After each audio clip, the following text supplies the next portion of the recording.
So as a bit of context on this meeting, this is one of a series of town hall meetings that were motivated by some work done last spring in a relatively short amount of time from April through the summer, where working groups under the direction of an executive committee, which is under the direction of the provost, was charged with developing possible proposals in generative AI in a variety of areas divided by these working groups, of which this is the teaching and learning working group. To improve student outcomes and enhance UW leadership in AI.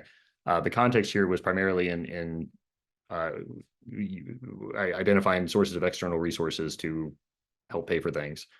These ideas were distilled and integrated across the working groups by the executive committee in May and June, and then now in the fall we're having a series of town halls to broaden the discussion and receive thoughts and feedback and other ideas in this space, given the importance of the topic. The task force structure, there's an executive committee that was a resource to the president and the provost. And then the main thing I wanted to convey was that the working groups that were defined, in case you haven't seen this in some of the materials that have come out, were in research, in student services, in teaching and learning, in infrastructure, which is primarily computational infrastructure, and in administration as areas of potential investment for generative AI. And the working group that is providing the context for this discussion was the teaching and learning working group, of which I was a co-chair, and we'll all introduce ourselves in a moment. Okay. The teaching and learning working group had drafted some guiding principles early on, and I won't read all these words, but I wanted to highlight that there was seen to be a UW having a responsibility to lead in this area. You know, it's sort of happening whether we like it or not, and that UW, given its expertise and given our area of influence, really geographically as a tech hub and nationally, and our commitment to higher education and staying at the forefront, it was difficult to argue to how we should wait on this. But also, in addition to sort of pushing things forward, we're also kind of committed to the responsible use of AI, which is a identification of the limiting factors that can cause harms in various ways, and make sure there's equitable access to this. And moreover, that there's a basic understanding of AI that's needed for really all of our students and all our staff and all faculty over time. And the motivation for that is that whether we like it or not, it's here, and there's a future where AI will be an integral part of students' professional and personal lives. And so trying to understand what we can do to support that fact is part of our motivation. There was a broader survey issued to all faculty that collected a lot of interesting information. The only reason I wanted to highlight this one particular question was that the teaching and learning category was second only to administration in identifying areas of potential transformative investment. And the third most popular category was other. So you can see that teaching and learning is on a lot of people's mind in how this is how AI is being used and deployed. I think part of the reason for that being second most popular is that, as we've all probably observed, students are using this already today. And so unlike some of our investments in, say, data science over the past decade or decade and a half, this is really kind of coming bottom up and grassroots, right? So having some understanding of what we want to do strategically at UW is necessary, given that it's happening whether we do anything or not. And this was perhaps captured by this idea that when we ask in what areas of teaching and learning do you see most potential for AI applications, the response was that, well, students are using AI was the most common response. So back to this meeting, this series of town halls provide a forum to share experiences and questions and feedback and requests with the AI task force and with the UW leadership. And in this particular meeting, we are focused on AI education, and that's teaching AI topics, considering all students at UW, and also supporting that AI teaching work.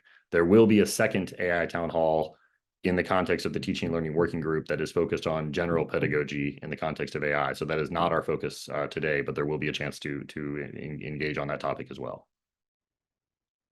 And the schedule is out there in the materials online as well that we're happy to share with you. The moderators for this meeting are listed here on the slide, and we'll maybe go around and introduce. I'm on the bottom here, but I'll introduce myself first. My name is Bill Howe. I'm an associate professor at the Information School.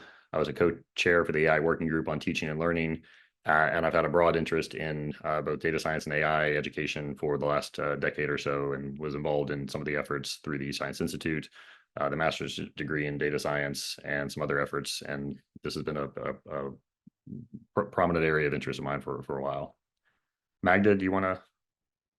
Sure. My name is Magda Balazinska. I'm the director of the Allen School of Computer Science and Engineering, and I was also a member of the executive committee for this University of Washington AI task force. I'm also currently a member of the Washington State AI task force. So generally, kind of also, as the director of the Allen School, this is an important topic. There has been just a lot of excitement, and there are a lot of opportunities for the University of Washington and all of us. So I'm excited to be here. Melanie? Hi, everyone. Thanks for being here. I'm Melanie Walsh, and I'm an assistant professor in the Information School. I'm also adjunct faculty in the English department. My background is originally in English literature. I am a co-PI of a project called AI for Humanists, where we're trying to help humanities scholars understand AI technologies in order to critique them when appropriate and use them in their research when appropriate. And I am broadly invested in humanistic and historical perspectives on AI. Natasha? Hi, I'm Natasha. I'm a new assistant professor in the Allen School. My work is focused on, deep learning, reinforcement learning, training language models with reinforcement learning. So some of the reinforcement learning from human feedback techniques that are actually used in systems like ChatGPT. So excited to be here. Thanks. Ben? Yeah, thanks. Hi, everyone. Ben Marwick is my name. I'm a professor in the anthropology department and director of the interdisciplinary undergraduate minor in data science. And I can see many familiar names in the audience who are instructors for classes in our program, which is also where we are starting to see AI come into the curriculum, classes being developed for the minor that have AI sort of as part of their substantial content. So that's me and the data science minor. Thanks. Not? Hi, everyone. My name is Anat Caspi. I'm the director of the Tasker Center for Accessible Technology, which is part of the Paul G. Allen School. I'm also adjunct in ECE. I run the UW instance of AI for All, which is a teaching program for underserved high schoolers, teaching them AI. And I also run a program that, to my knowledge, is the largest statewide effort to use AI techniques to collect accessible transportation data in the state of Washington.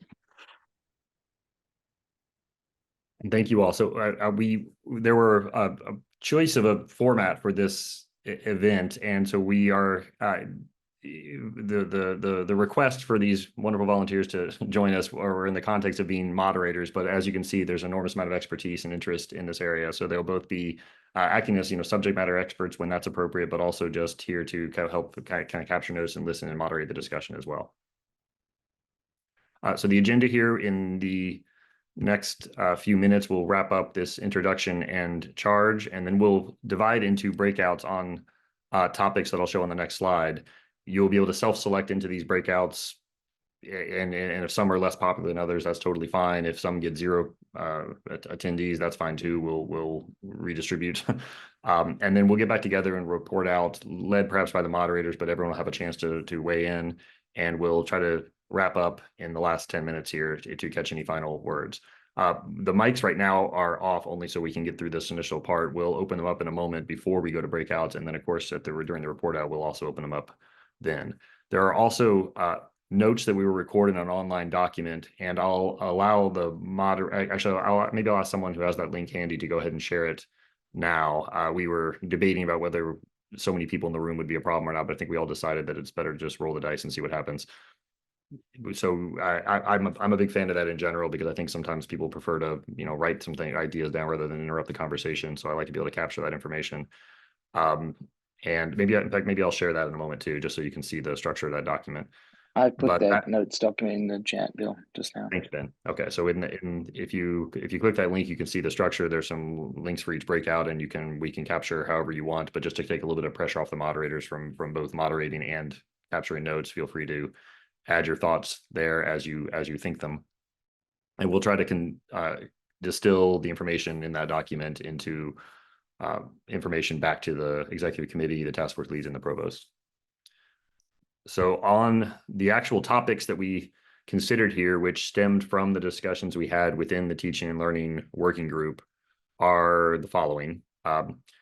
With a short tag, trying to to indicate them first, and then a bit of a description. But perhaps most important is breadth. We have a question about AI literacy. You know, what should be taught to everyone? And I think there are understandably different views about this, where, you know, it might stop at the level of, we're aware that it exists and we use it for whatever we use it for, and that's it. And then there's another extreme view where, you know, perhaps every student that uses these things needs to have some understanding of the technology underneath it in order to understand its limitations and its use. And I think there are reasonable people can disagree about where we try to draw that line. But not only what should be taught, but also how to do so. And that word equitably will show up quite a bit in the discussion, I imagine, because if we're not careful about this, it can easily sort of exacerbate inequality around campus as opposed to help combat it. Around depth, you know, some students across disciplines, not only in STEM, will self-select into choosing to study these topics further. And that again requires some thought about how we actually deliver that. If we have, you know, 1 or 2 courses that have 700 people in them, that's probably less ideal than if we have some spread across campus with a bit more domain expertise. And we have some models for doing this that we developed in the context of a data science led in large part by Magda Balazinska, who's here with us today. This idea of micro-credentials is a bit more specific. You know, breadth and depth are kind of self-explanatory, perhaps. Micro-credentials are something we spent some time thinking about in the working group, and I wanted to make sure we had an opportunity for folks to weigh in on this.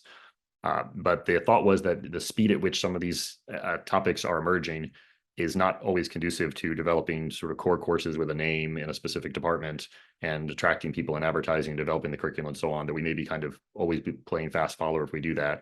However, what we already see happening is that students are gaining AI experience in the classes they're already taking. They might do a class project that involves critiquing a model or its use. They might do some prompt engineering to try to accomplish something that they otherwise couldn't.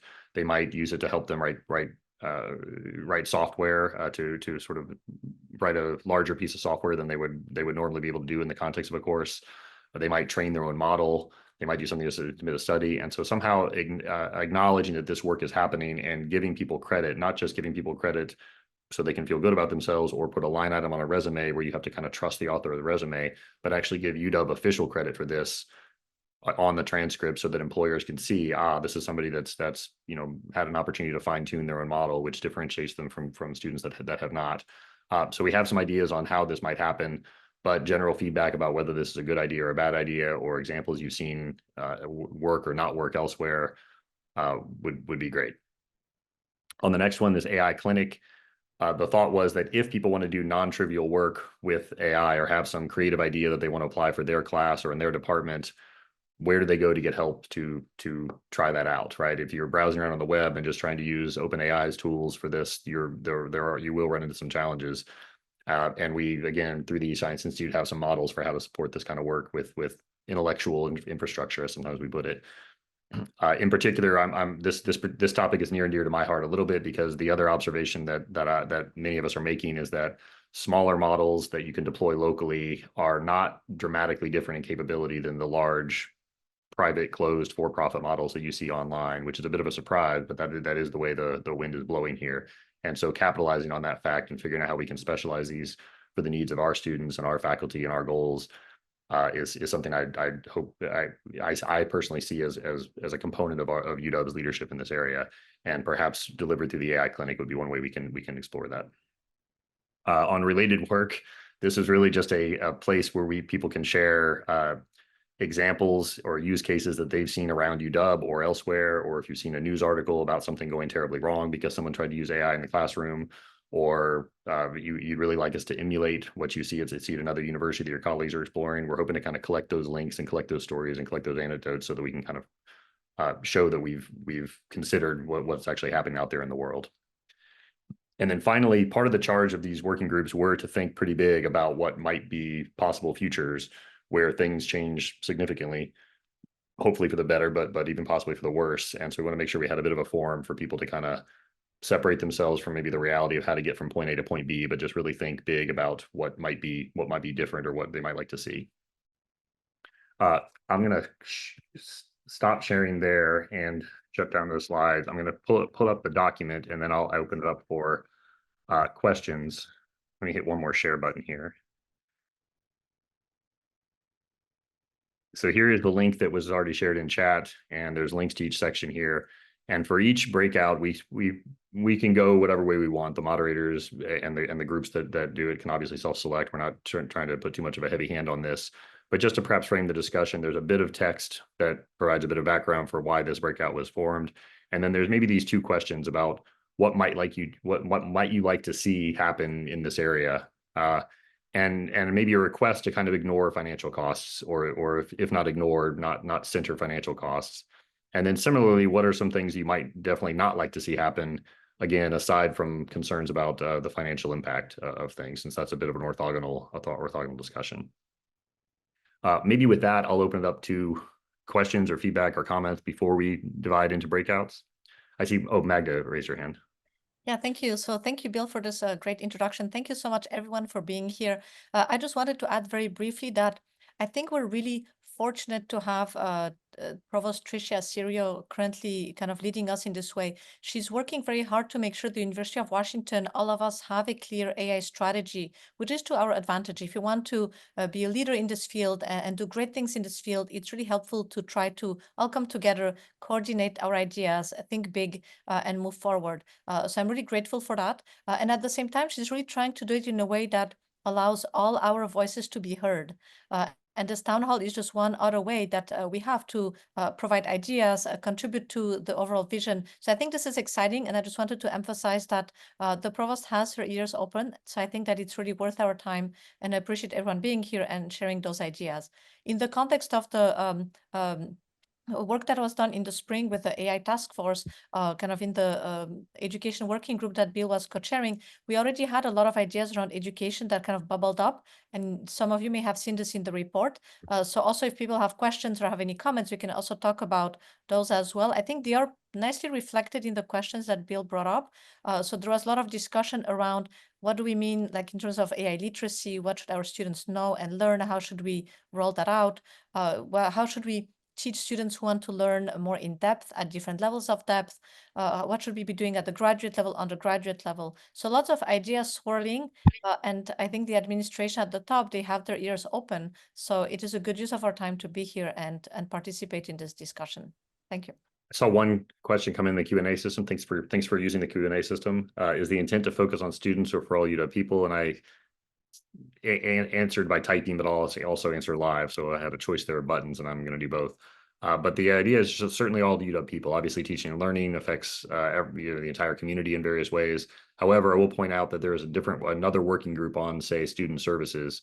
And so as the conversation kind of drifts into how we sort of support people navigating their course planning or something, there was another working group, and there'll be another town hall that focuses on that. And similarly with perhaps research, which is another way that teaching and learning can easily drift into a conversation about research, but we have a different working group on that. So except for those kind of general scoping, I'd say feel free to talk about the effect on all UW people. But let's charge ahead here a little bit. So do the breakouts want to give a bit of a talk? I end up spending a little bit more time in the smaller breakout, which I feel bad about because it was brilliant people talking about brilliant things, and I wanted to hear what they were saying.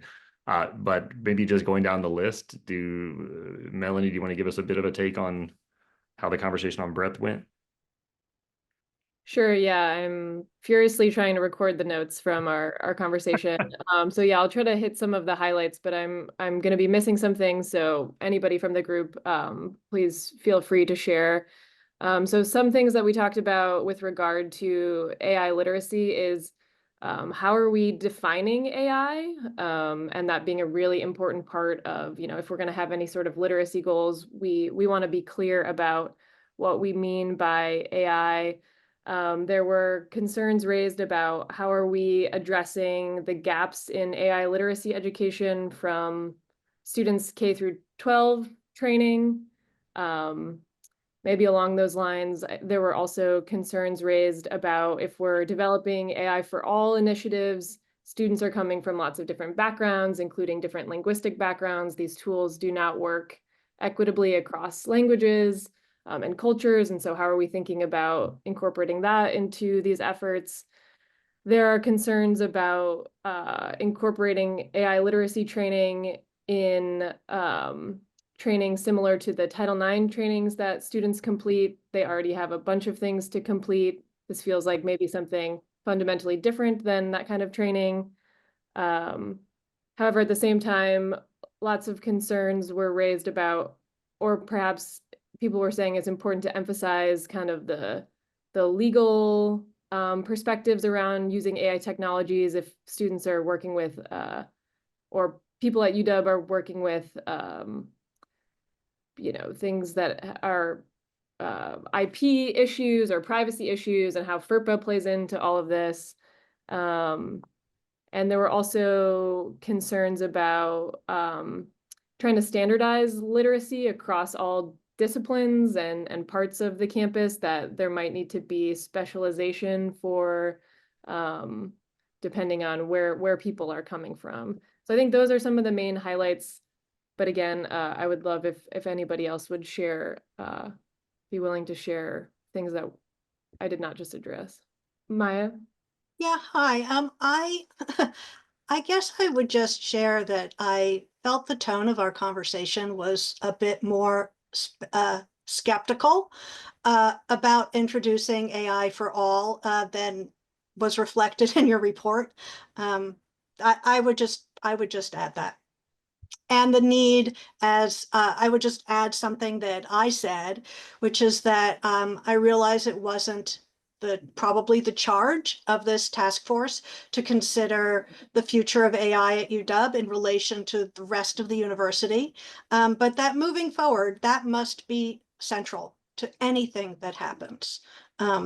What does AI for all, something I'm actually not in favor of, mean in terms of our vision for this university? What does it mean in terms of our values for other topics that we are responsible for teaching to our students?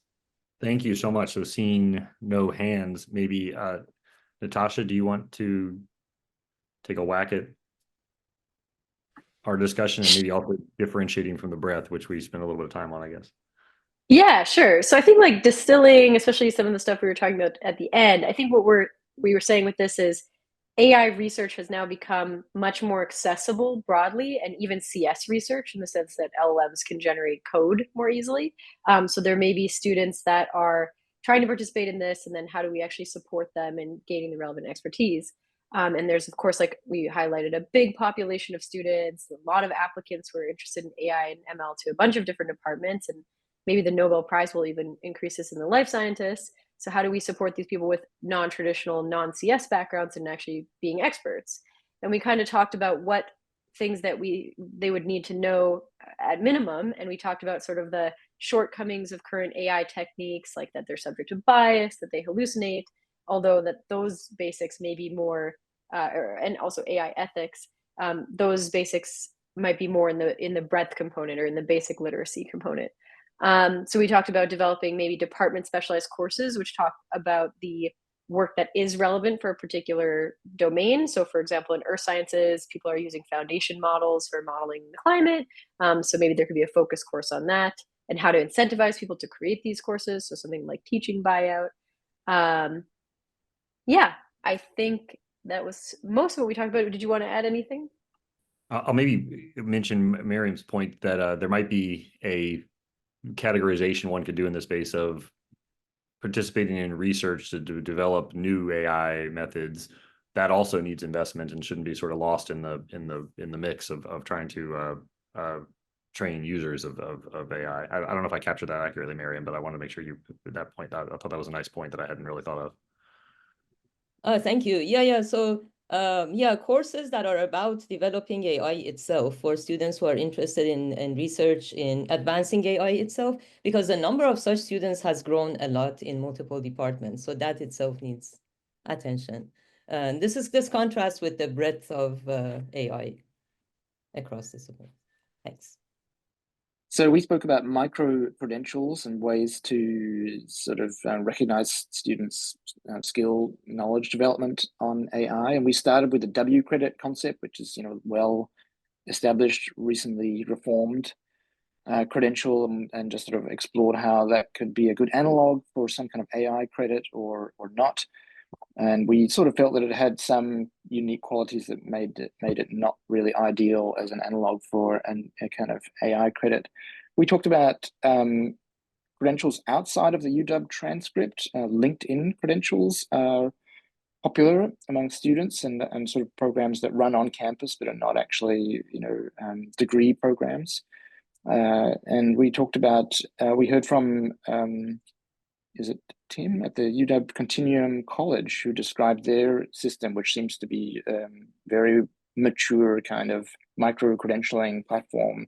They have badges for achievements and for skills, and they have a sort of system of course developers working with learning designers to match learning goals to assessments, and then minimum scores for students to qualify to get a badge, and the badges come with metadata that describe what was behind the earning of the badge, and so that seems like, and it integrates with Canvas, so that seems like a very kind of ready to go micro credential system that's already working in the Continuum College at UW. They work on certificate programs so far, so there'll be a bit of work to adapt this to an undergraduate curriculum, but it seems like the closest fit at the moment that we know of.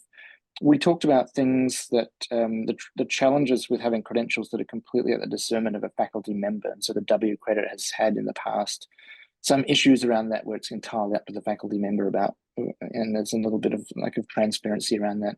We talked about wanting something that goes through a sort of curriculum vetting process, and something we also wanted something that had had value and had weight, and something that doesn't add additional expense onto the students' course of study. So that's a kind of wrap up of the topics that we covered. And I was very, very happy to have so much expertise on this topic in our group. So thanks very much. And if any of the others want to expand on some of those things, please go ahead.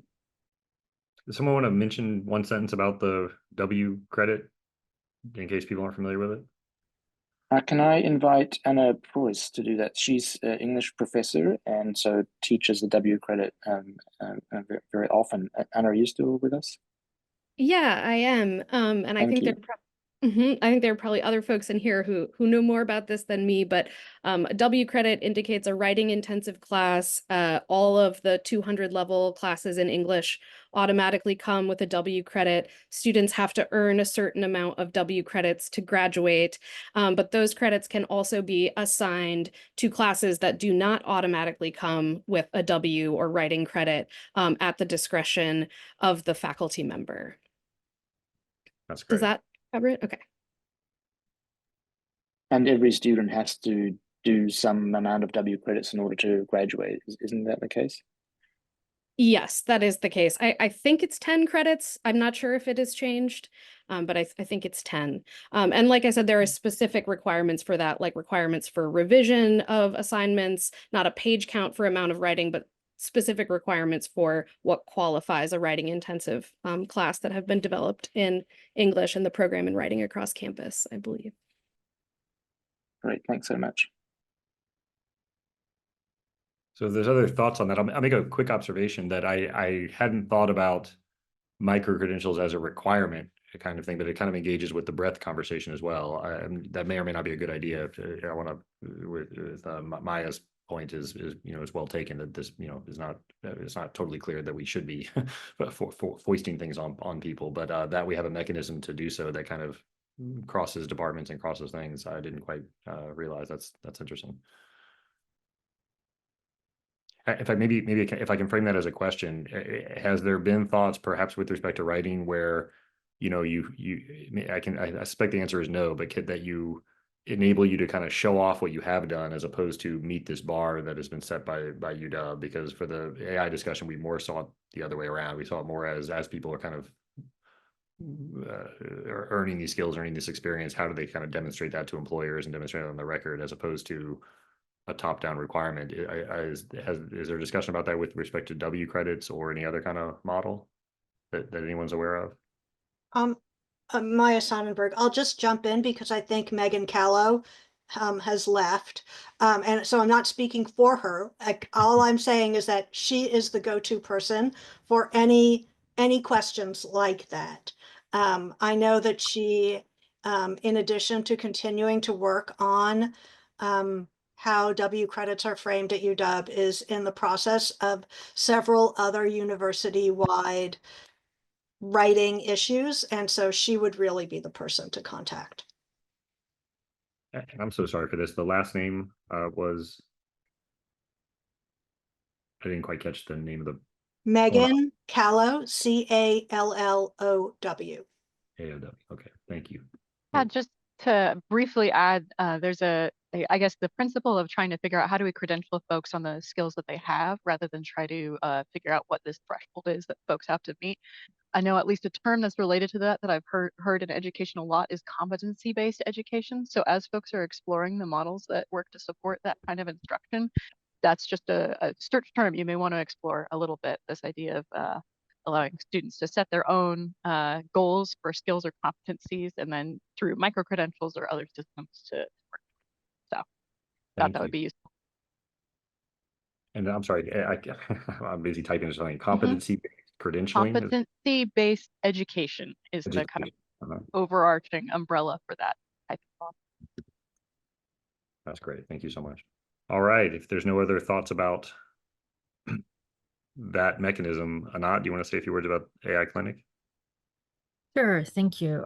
So I think there were essentially two lenses in the room regarding these customized small models that can provide competitive capabilities. One was about what are additional capabilities that could enhance our everyday lives, and the other was more around we have not been given equal access to these tools, and so how can we ameliorate the situation there using small customized models. So to all get on the same base level, we kind of tried to align on what are some of the systems that we're actually talking about. So we listed some things there.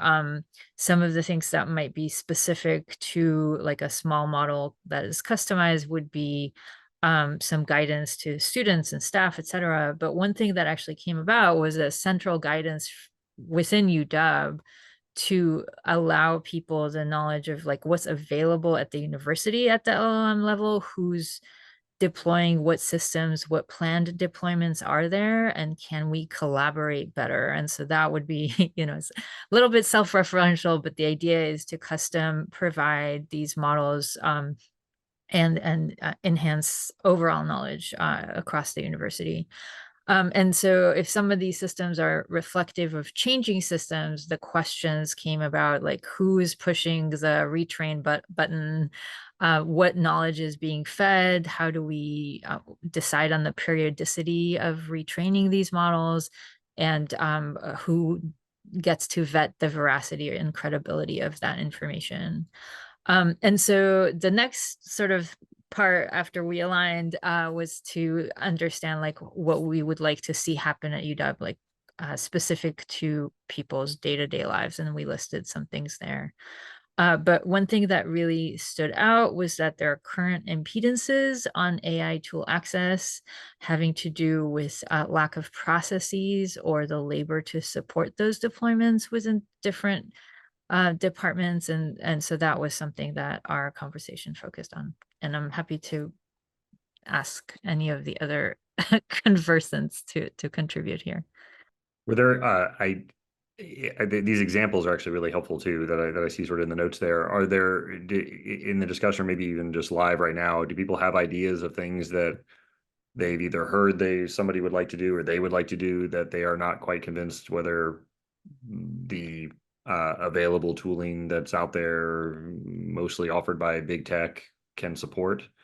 So some of these, in a PII situation, for example, that raises some concerns, one way or the other. That's one example.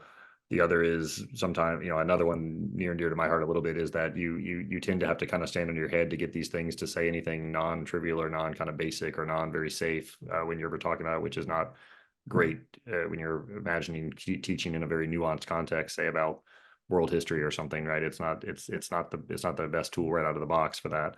And so I could imagine kind of a more customized thing that sort of captures the view of the expert faculty we have on campus could be of interest. This may be more me trying to fish for ideas for my own stuff, but any thoughts on that? Are there specialized use cases that people have in mind that they'd like to try to explore?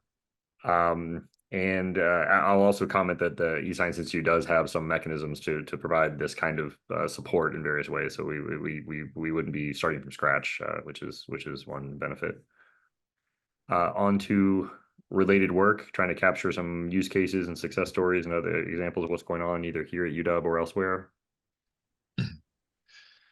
Thanks, Bill. I'd love for anybody from the group to jump in with any of the great examples that were shared. I'll just summarize very briefly. We talked about creating learning opportunities that are kind of in-depth and focused for folks, like hack weeks or hackathon type events that have been shown to be successful. Several examples of using AI to help people navigate information where folks have seen examples at other institutions, or just thinking about uses like integrating something into Canvas that would allow people to more easily navigate the content there, helping people explore the curriculum, course descriptions, things like that, helping people explore policy at the UW and understand policy. With that, we heard that there's need for more guidance that for people who are trying to implement things, guidance around security, privacy, what's appropriate, what's not, so that we can explore more of those use cases. And then we had just gotten started touching on things to avoid. Anne-Marie was just starting to introduce an example of tools for students that maybe if they're poorly thought through, create kind of the wrong incentives in the learning process, and students might kind of circumvent the learning process if things aren't thought through. So it's a very brief summary. Please, anyone jump in with any of the examples. They were great. One of them is in chat as a link, University of Michigan effort on ChatGPT and Canvas.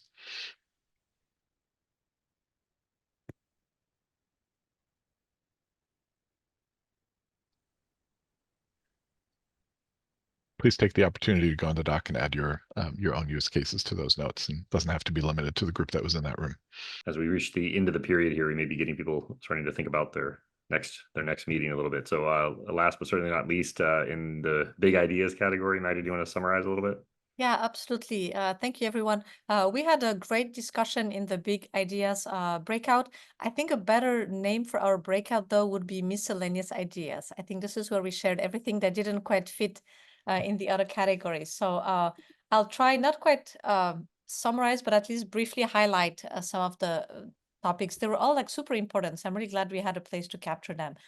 So first, we talked about how AI tools can help with eliminating kind of the groundwork of teaching around grading, maybe assessing code quality, leaving more space for the human connections and really the advising, supporting the students. So kind of a positive potential for AI. We also talked about intellectual property, the need to make sure at the UW we have clear rules about identifying AI-generated content and human-generated content, and also worrying if we are going to train models specific to the University of Washington on our materials, like our course materials, our content from our libraries. We also have to worry about copyrights and of all of those, and potentially give people the option to opt in or opt out.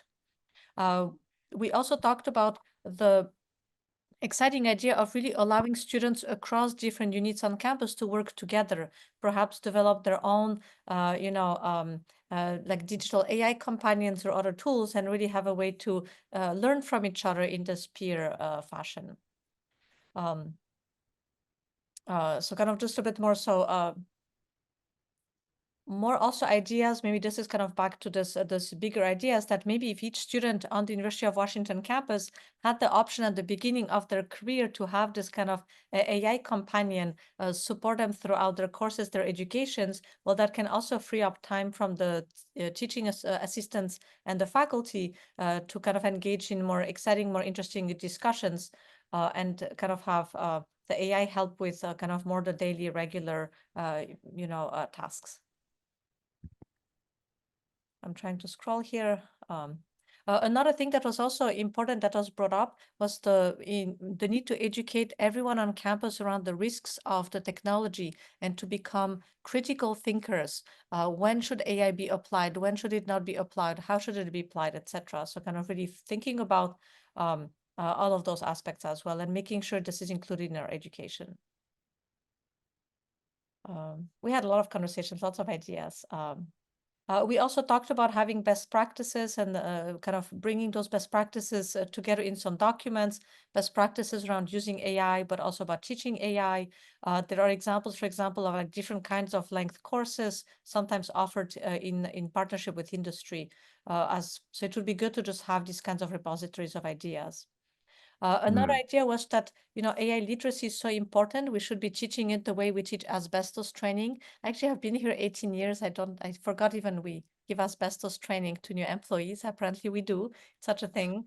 So maybe AI would be kind of similar. And I like the analogy of asbestos. So kind of treat with care as you touch it or don't touch it.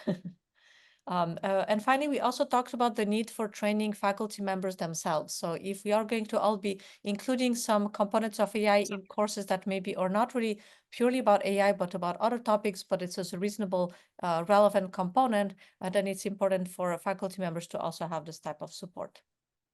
So that was some of those ideas. If I misrepresented your idea, or if you'd like to add something, I would love for my, colleagues to speak up.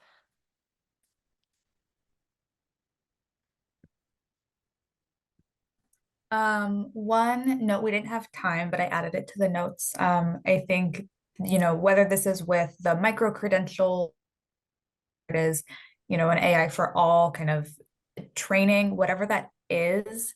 I think the question stands is like, what happens after that training, particularly with the changes and the rate of change with technology. How often is that training? Is that an annual training? Is that, just once for students in the quarter that they're entering?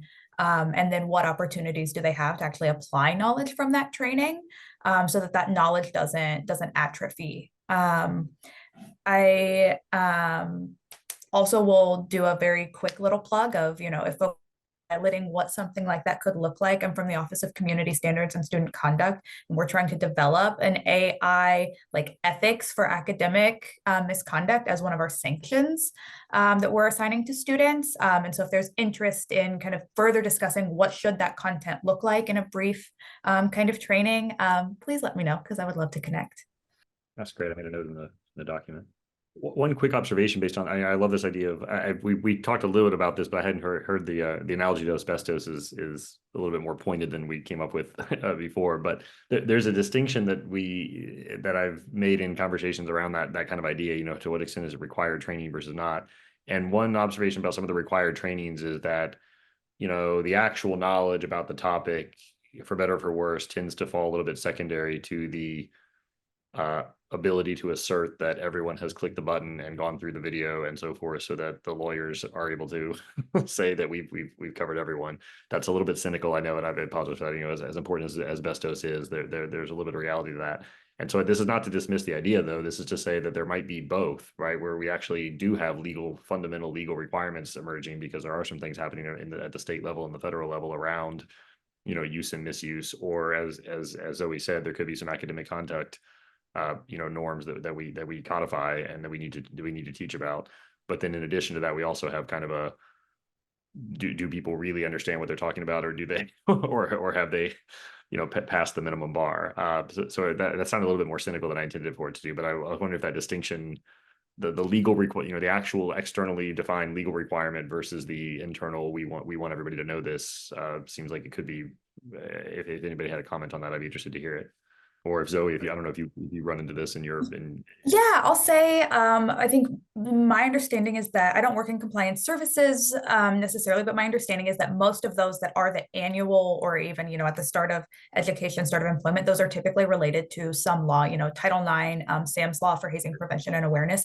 The other note that I'll make is whatever that ends up looking like, that compliance piece is really, really difficult. I helped manage the compliance for our hazing prevention sufficient training for all faculty, staff, and students. I know our counterparts in Title IX, they have one staff member that her sole responsibility is facilitating that training and ensuring compliance. It is a really big undertaking. And so I think that's another question in terms of resources is if it is going to be mandatory, how are you going to ensure that it's getting done, given that there isn't that same legal component? And also, what does an exemption protocol look like? I think particularly with AI, you could have a number of folks that are uncomfortable engaging with it for any number of reasons, particularly any like personal beliefs. And how do you want to push on that, if at all? What's your compliance protocol? Who's vetting those? Whole big thing. Lots of fun legal questions. That's great. So my theory on this is that given that exposure is inevitable, like asbestos on campus, everybody needs to be aware of it, even if they don't want to be exposed to it and don't want to use it. I think the worst thing would be ignorance, right? Would be people not knowing. And given how prevalent it is and will become, and given that there is no way to avoid it increasingly, it seems like basics around privacy, intellectual property, appropriate use, how to opt out, that kind of training doesn't necessarily mean you have to use it, but you should at least be aware of it and be informed. Because right now, everyone's on their own to learn about this stuff, and not everyone is going to make the time to do that. And given the potential risks, I think we have some kind of obligation to make sure everyone at least knows the fundamentals. At least they've got a fighting chance at knowing the good, the bad, and the ugly of it. Just briefly, to circle back to the conversation from our breakout session, I guess I just want to flag that not everybody was feeling that way, that AI literacy should be required for all, and that maybe it should be an opt-in thing. So just flagging that this is a potential tension among the participants in this group. Actually, I was going to invite whether Maya, if Miranda or other one wanted to say a little bit more about that, because that certainly is with respect specifically to AI literacy, there's one view, but just in general, there is a notion of refusal here, and how might we explore that path, and not to kind of get sucked into the path of course we're doing this, of course we're investing in this, of course we're doing this.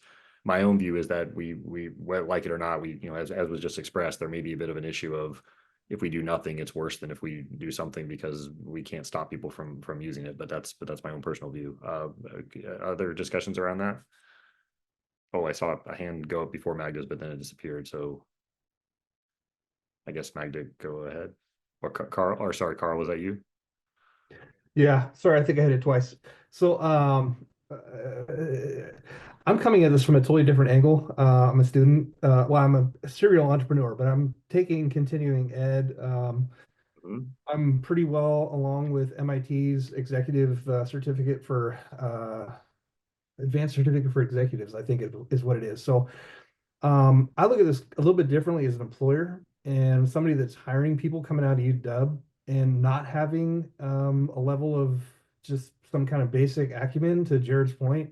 I think it would be really disappointing. And I think people would be best served if they came out of the institution with a basic understanding of what this is. I think I just can't, from my perspective, I think that would be a huge mistake to not include that as kind of like just some kind of, at least at this point, until AI is potentially absorbed into all kinds of other stuff and maybe goes into some winter or whatever. Again, I think it's important to make that part of the curriculum. That's my vote. Magda? Yes, thank you. So I wanted to also build on that.